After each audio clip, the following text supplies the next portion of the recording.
وإن أوهن البيوت لبيت العنكبوت لو كانوا يعلمون. The weakest of homes is the home of the spider, if only they knew. And it's not just because of the web, but also for what happens inside it too. The most fragile of homes, home to the most ferocious of family feuds, a husband and wife relationship that is solely based on being used for consummation. See, as soon as they finish mating, the wife would then consume the body of her own husband. It's disgusting, and so can the children be too. See, as soon as they mature, they would chew upon their own mother as a source of food. It's sinister, it's crude, I don't want to imagine it, but it's true. And such the examples that are used, not because God can be cruel, but for God to prove that the weakest of homes are those in which the inhabitants are abused. See, marriages are meant to bring happiness, and the home is a refuge of tranquility and comfort to all those who walk through. And if you ever do happen to fall into disputes, you must learn to understand that the marriage isn't always about you. Rather, it's learning to live together as one, although we are still living together as two. In a home where everybody knows that they belong, with love, kindness, and mercy, so we could all just get along, and there's no need for fighting every time something small goes wrong. Because you can't build a home upon violence and then expect it to stand strong.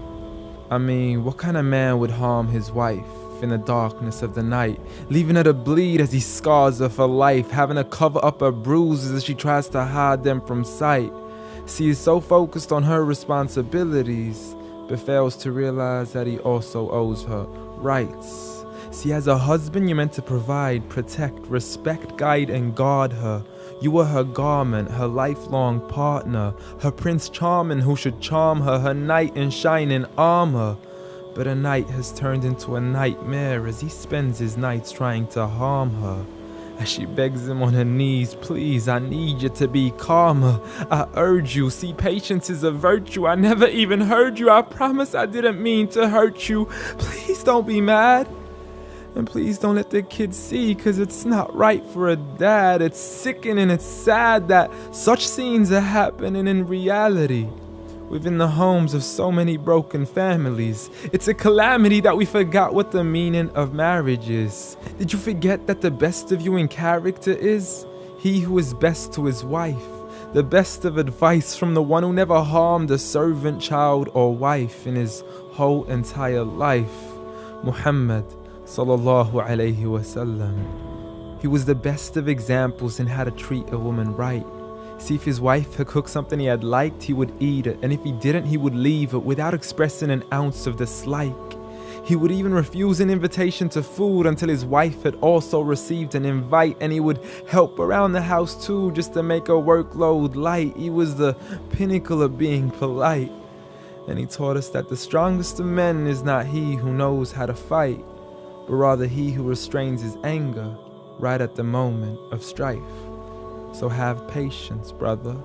I mean, you wouldn't allow it for your own mother, daughter, or sister. You wouldn't bear to watch another man punch and kick her, so the next time you even think to cause her trauma and hit her, you need to understand that she too is another man's mother, daughter, or sister. So dear sister, no human being deserves to live a life of violence alone. So if he doesn't treat you with kindness, don't live in silence trying to fight this on your own.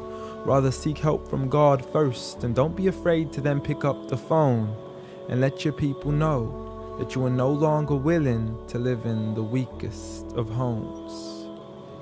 Violence against women? Islam says no.